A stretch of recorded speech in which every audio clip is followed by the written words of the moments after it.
예수님이 1절에서 그 문을 통하여 양의 우리에 들어가지 아니하고 다른 데로 넘어가는 자는 절도며 강도다 그랬습니다. 9절에는 내가 문이다. 누구든지 나로 말미암아 들어가면 구원을 받고 또는 들어가며 나오며 복을 얻으리라.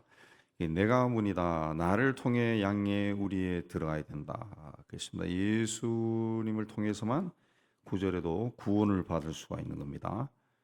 다른 존재에 의해 가지고 양우리에 들어갈 수도 있지만은 그것은 절도며 강도다 그랬습니다. 목자가 아니다 그랬죠. 목자가 아니다 그랬습니다. 그리고 들어가며 나오며 꼴을 얻으리라. 예수로 인해서 풍성한 삶을 살 것이다. 10절에 도둑은 도둑질하고 죽이고 멸망시키지만은 내가 온 것은 양으로 생명을 얻게 하고 더 풍성히 얻게 하는 것이다. 도둑이 누굽니까? 1절에 문을 통해서 들어가지 않고 넘어가는 자가 도둑이고, 예수님이 온 것은 예수를 통해서 양의 우리에 들어가면은 들어가며 나오며 꼴을 얻는다. 풍생명을 얻고, 꼴이라고 하는 것은 목초거든요. 목초. 양은 그 풀을 먹고 사니까 생명을 얻고 풍성하게 산다 그랬습니다. 그럼 양은 또 어떤 존재냐 그랬습니다. 예수님은 3절에 목자는 양의 이름을 안다 그랬습니다. 양의 이름을 각각 부른다. 각각 양의 이름을 다 안다. 또 중요한 것은 양들도 그의 음성을 안다. 4절에 양들이 그의 음성을 안다 그랬습니다. 또 14절에도 양도 나를 안다. 나는 내 양을 알고 양도 내 양을 안다 그랬습니다. 그래서 우리가 주님은 우리를 압니다. 알고 우리의 이름을 각각 불러서 개인의 이름을 기억하고 불러서 이제 양이 우리로 인도하시죠. 또 중요한 것은 우리도 주님의 음성을 알아야 된다. 주님의 음성을 알아야 된다 그랬습니다. 주님의 부르실 때 우리가 알아야 되는데 그 주님이 말씀할 때 들어야 된다는 거죠. 음성을 안다라고 하는 말씀을 들어야 된다. 그러니까 성경을 많이 읽고 성경을 말씀을 통해서 주의 음성을 들어야 됩니다. 그래야 이 분별력이 생기는 거예요. 양들이 그의 음성을 알기 때문에 따라온다. 분별한다는 거죠. 다른 5절에 타인의 음성은 알지 못한다. 그래서 타인을 따르지 아니하고 도망간다. 다른 존재가 아무리 불러도 따라가지 않는다는 거죠. 자기 목자야만 안다. 그 양들이 분별할 수 있다는 거죠. 실제로 오래전에 이스라엘에 갔을 때 우리 목자가 양을 몰고 가는 것을 보고 우리가 내려가지고 한번 해보라 그렇게 이야기하니까 목자가 이 휘바람을 획 부니까 대장 양들만 고개를 바짝 들더라고. 그리고 또 보니까 대장 양들만 목자에게로 모이더라고. 다른 양들은 풀 떴고 있어요. 그 참 희한하던데. 그다음에 우리가 해보니까 하나도 움직이지 않아요. 하나도 움직이지 않아요. 뭘 해도 움직이지 않아요. 그 양들은 자기 목자의 음성을 안다. 분별을 할 줄을 안다. 그랬습니다. 그래서 15절에 나는 양을 위해서 목숨을 버리는데 16절에 아직도 이 우리에 들지 아니한 다른 양들이 나에게 있다는 거죠. 나에게 있다. 예. 이제 달리 표현하면은 아직도 그 예수를 믿지 않는 사람들이 있다는 이방인들 이야기하는 거죠. 그들이 있다는 거죠. 근데 그들도 내 음성을 듣고 한 무리가 되어 한 목자에게 있어. 그들도 내 음성을 들을 줄 안다는 거죠. 이방인이 할 줄 들을 줄 안다는. 그래서 내가 내 목숨을 버린다. 그것을 내가 다시 얻기 위함이다. 그들을 내가 다시 얻기 위해서다. 그렇습니다. 하나님의 품에서 벗어난 자라 할지라도 다시 얻기 위해서 내가 그들을 위해서 목숨을 버린다. 그렇습니다. 그래서 우리는 예수 그리스도의 십자가의 희생에 의해 가지고 이제 주님에 의해서 다시 부름을 받은 자. 우린 주님의 음성을 듣고 주님을 따라가는 자다. 그렇습니다. 예. 그래서 18절에도 내가 스스로 버린다. 그렇습니다. 이 말씀을 듣고 유대인들이 예수를 보고 귀신이 들렸다. 그래서 예수님이 귀신 들렸다 그러고 또 한편의 사람들은 귀신 들린 사람이 어찌 소경의 눈을 뜨게 할 수 있느냐 주장해서 논쟁이 벌어졌습니다. 그리고 그러자 24절에 유대인들이 예수를 에워싸고 언제까지 우리를 의혹하려 하십니까? 그리스도라면 밝히세요. 하나님의 아들인가 아니면 인간인가 밝혀라 요구를 한 겁니다. 그래서 예수님이 25절에 내가 너에게 이미 말라 했지만 믿지 아니하는도다. 내가 아버지 이름으로 행하는 일들이 나를 증거하는 것이다. 그렇습니다. 내가 아버지 이름으로. 오늘날에도 사회 위반들이 굉장히 많은데 우리 이걸 통해서도 우리가 분별할 수 있습니다. 그들이 누구의 이름으로 말하는가? 그들은 예수 이름으로 말하지 않습니다. 절대로 예수 이름 말하지 않습니다. 이만희 이름으로 이야기하고 그렇게 하지 예수 이름으로. 내가 내 아버지 이름으로 행하는 일들이 나를 증거하니라. 그러나 너희가 내 양이 아니므로 믿지 않는다. 그렇습니다. 내 양이 아니기 때문에 믿지 않는다는 거죠. 믿지 않는다는 거죠. 예. 내 양이 아니기 때문에 타인의 음성을 듣는 음성은 알지 못함으로 타인을 따라가지 아니하고 도망간다 그랬습니다. 주님의 양은. 근데 이 내 양이 아니기 때문에 아무리 해도 믿지 않는다 그랬습니다. 예수님과 우리는 목자와 양의 관계죠. 양의.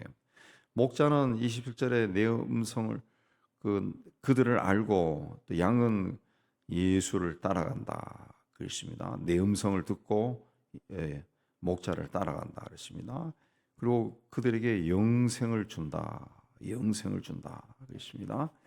이 사람들은 우리 믿는 사람들도 항상 하나님 앞에 나갈 때마다 이 복을 받기를 원하는데 믿는 사람들이 하나님 앞에 나와서 원하는 축복이라는 것이 다 세상적인 겁니다. 세상에서 잘 되고 성공하고 또 풍요를 누리고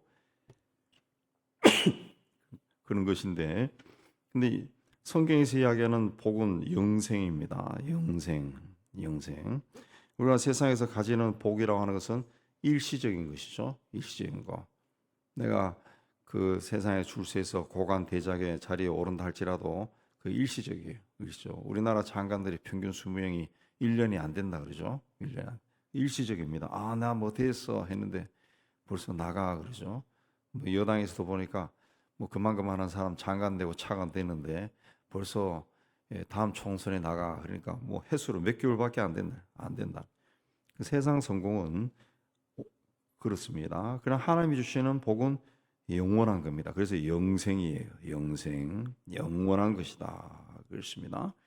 우리는 땅에서만이 아니라 죽은 후에도 영원에서 영원까지 멸망하지 아니하고 복을 받는 겁니다. 복을 받는. 인간은 죽으면 끝나는 그런 존재가 아니라는 거죠. 인간 외에는 다 끝이 납니다.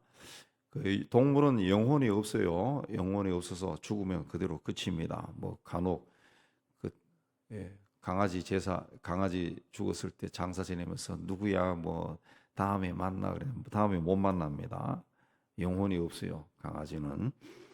그냥 하나님의 형상으로 우리는 인간이 지어졌기 때문에 인간만 영생하는 겁니다. 영혼이 살아 있는 겁니다. 혼이 있다는 거죠. 혼이 있기 때문에 가는 겁니다. 그 때문에 영생을 받는 거죠. 영생을 받는다. 모든 것에 끝이 있지만은 영생은 끝이 없기 때문에 영생입니다. 영원히 사는 겁니다. 그렇기 때문에 그 하나님 앞에 간다는 것이 중요한 겁니다. 중요한 거예요. 영생이 우리 손에 있으면은 죽음에게 뺏길 수 있습니다. 근데 영생은 하나님의 손에 있습니다. 하나님의 손에 있어요. 29절에 아무도 아버지 손에서 빼앗을 수 없다. 그렇습니다. 우리는 영생을 이미 받았어요. 이 축복을 받았습니다. 언젠가는 우리도 세상을 떠나갑니다. 그러나 우리는 영생한다는 거죠. 영생한다. 그래서 죽음이 두렵지 않은 거죠. 두렵지 않아요. 그래서 그들을 주신 내 아버지는 만물보다 크심에 아무도 아버지 손에서 빼앗을 수 없느니라. 나와 아버지는 하나다. 이 말을 듣고 유대인들이 흥분해서 돌을 쳐서 죽이려고 했다. 그랬습니다. 그리고 예수님이 그걸 보고 너희들이 어떤 일로 나를 돌로 치려 하느냐. 33절에 유대인들이 우리가 그냥 너를 돌로 치는 것이 아니라 신성모독을 했기 때문이다. 네가 사람인데 자칭 하나님이라고 했다. 그렇게 이야기한 겁니다. 이게 그 예수를 향해서 귀신 들려 미쳤다고 하고, 그 다음에 또 신성모독이다 하고 이렇게 돌로 쳐서 죽이려 한 것은 그냥 예수에 대한 그 미움, 미움입니다. 미움, 그리고 억지, 그리고 다 갖다 붙이는 거죠. 예. 오늘날에도 예수를 믿지 않고 무조건 거부하는 사람들이 참 많습니다. 교회 밖에 있는 사람들은 네, 예수를 전에도 믿지 않고 여러 가지 다양한 그 이유를 대고 막 거절하고 이런 사람들이 굉장히 많은데, 그거는 그들이 어떤 예수를 알기 때문에 거절하는 것이 아니라 아예 듣지 않고 거절하는 경우가 굉장히 많습니다. 굉장히 많습니다.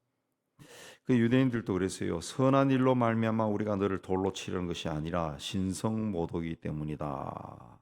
네가 사람이 되어 자칭 하나님이라 했기 때문이다. 그렇습니다. 사람들이 하나님을 믿지 못하는 중요한 이유 중에 하나는 예수님에 대한 편견 때문에 그렇습니다.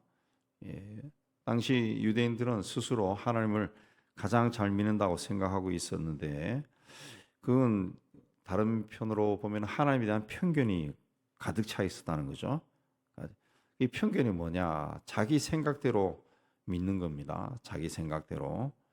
자기의 어떤 그 지식이나 이성이나 자기의 사고방식, 생활 체험 뭐 이 등등으로 하나님은 이런 분이다 만들어 놓은 거죠. 예. 그래서 그걸 이제 자기가 만든, 현대인들은 자기가 만든 하나님을 믿는다 그러잖아요. 예. 인간의 이성이 발달된 시대에 우리는 성경 말씀대로 하나님을 믿어야 됩니다. 그래서 성경을 읽어야죠. 성경 읽고 그 성경 말씀을 묵상하면서 하나님이 어떤 분인가, 그걸 이제 알고 있어야 돼. 아까 우리 10장 1절부터 쭉 했는 것처럼 목자가 어떤 분이냐, 양이 어떤 분이냐, 그냥 쭉 읽는 것이 아니라 펜을 들고 하나하나 써가면서 그렇게 잘 깨닫는 겁니다. 내 취향과 내 방법이나 내 삶의 스타일, 내 습관, 내 이성, 내 생각으로 만든 하나님은 가짜입니다. 진짜 하나님은 성경 속에 있습니다. 네. 인간이 만든 하나님은 다 가짜예요. 세상에 신들이 굉장히 많죠. 뭐 부처도 그러고, 뭐 힌두교도 있고, 뭐 엄청나게 많아요. 그게 다 가짜라는 거죠. 자신들의 구미에 맞춰놓고 어떤 신은 굉장히 이쁘게 만들어 놓고 그렇게 하는 겁니다. 바알과 아세라 신도 똑같습니다. 바알은 어떤 신입니까? 농사를 잘 되게 해주는 신. 그래서 이 생긴 것도 굉장히 우락부락하고 힘이 넘치게 생겼어요. 아세라 신은 그 자식을 많이 낳게 해주는 신. 그러니까 자식이 많아. 그러니까 가슴 유방이 많다고. 그 아세라 신은 막 뭐 신 자체가 모습이 그 유방으로 막 꽉 차 있다고 해요. 그러니까 인간이 자기들이 상상한 것처럼 만든 거죠. 만든 거예요. 예. 그게 다 가짜 신이라는 거죠. 가짜 신. 오늘날에는 그 인간의 이성이 발달되어 있기 때문에 옛날처럼 바알과 아세라를 그런 식으로 만들지 않고 굉장히 다양한 방법으로 신을 만들어 버리죠. 신을 만들. 예. 이제 앞으로 이제 AI가 신이 될 수도 있다. 그죠? 그 뭐 SF 영화에 보면은 막 전쟁이 일어나서 막 했는데 그 전쟁의 원인이 어디냐 해서 찾아 올라가니까 그 정부에 있는 중앙에 있는 컴퓨터가 명령을 자꾸 내리는 거예요. 그 컴퓨터를 파괴하려 하니까 그 컴퓨터가 다른 부대에게 침입자가 있다고 제거하라고 또 그러는 거예요. 자기들끼리 막 죽고 죽이는 거예요. 그냥 그런 일들이 앞으로 일어날 수 있다는 거죠. 논쟁의 초점은 예수가 신이냐 아니냐 그 문제입니다. 예수가 인간이냐 아니면 하나님이냐 그렇습니다. 그래서 유대인들은 예수가 자기를 하나님이라고 주장하는 사실에 분노했습니다. 인간이 하나님이라고 이야기하는 것은 신성모독이다. 그렇습니다. 기독교의 핵심 진리도 바로 그겁니다. 예수가 하나님이냐 아니면 인간이냐. 인간으로 보니까 그 기독교 사이비 이단이죠. 기독교 내부에서도 예수를 인간으로 보니까 그 죽지 말라고 했는데 지 맘대로 죽었다. 그래서 통일교가 나오는 거고 신천지가 나오고 JMS가 나오고 막 그런 겁니다. 인간으로 보니까. 예. 예수님이 인간이라 그러면 인간은 인간을 구원할 수 없다. 그 문제가 나오죠. 예. 그래서 많은 종교를 만든 자들은 다 인간이에요. 그래서 구원인자가 될 수 없습니다. 인간을 구원할 수 있는 존재는 인간 이상이 돼야 돼요. 예. 인간 이상이 돼. 아무리 뛰어난 인간이라 할지라도 인간을 구원할 수는 없어요. 인간이 신이 될 수 없어요. 인간 이상이 돼야 구원할 수 있는데 인간은 신이 될 수 없습니다. 그러나 신은 인간이 될 수가 있죠. 하나님은 인간이 될 수 있어요. 하나님은 전지전능하신 분, 모든 것이 가능한 분입니다. 그래서 하나님이 인간으로 오셨는데 그분이 예수라는 거죠. 예수다 그랬습니다. 예. 그래서 나와 아버지는 하나다 그랬습니다. 나와 아버지는 하나다. 하나님이 인간으로 오셨다는 거죠. 예. 그러니까 하나님과 인간은 다른 존재이기도 하지만 다른 존재가 아니라는 거죠. 그래서 우리는 하나님 아버지고 예수님이고 이렇게 구분하기도 하지만은 또 구분해서는 또 안 되는 거죠. 그래서 우리의 그 신앙 의식 속에는 하나님이 천지 만물을 지은 하나님이 인간으로 세상에 오셔서 인간들에 의해서 고난받고 십자가에 스스로 제물이 되었구나. 그리고 승천하시고 또 그분이 또 영으로 세상에 오셨구나. 이런 것을 이제 한기퉁에 가지고 있어야 됩니다. 그렇게 생각하면은 이제 하나님이 인간에 대해 세상에 오신 예수 사건은 굉장히 무서운 사건이죠. 인류 역사에 일어나는 엄청난 사건이고 굉장한 사건이고, 예. 그 어느 순간에 그 묵상하다 보면은 막 온몸이 소름이 들 정도로 굉장히 무서운 일이 우리 인류 역사에 일어난 거죠. 근데 그게 무서운 일이 아니고 하나님의 사랑으로 일어난 거죠. 하나님의 사랑으로. 예, 하나님 우리를 사랑하셨기 때문에 그런 일이 일어난 겁니다. 그래서 38, 9절에도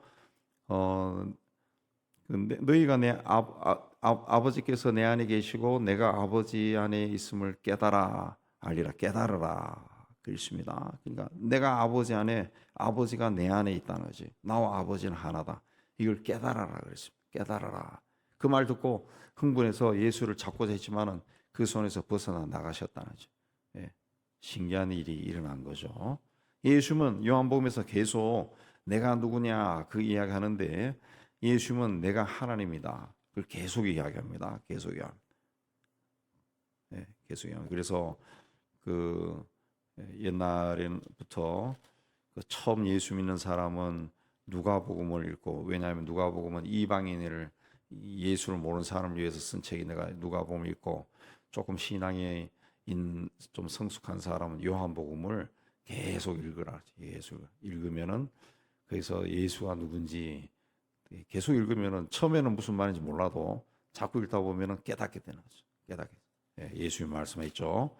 너희가 아버지께서 내 안에 계시고 내가 아버지 안에 있음을 깨달아 알리라. 깨달을 것이다. 깨달을 것이다. 말씀을 요한복음을 통해서 예수가 누군지 분명히 깨닫고 주님을 더 사랑하고 주님과 동행하는 그 은혜를 누리는 여러분 다 되시기를 주의 이름으로 축복합니다.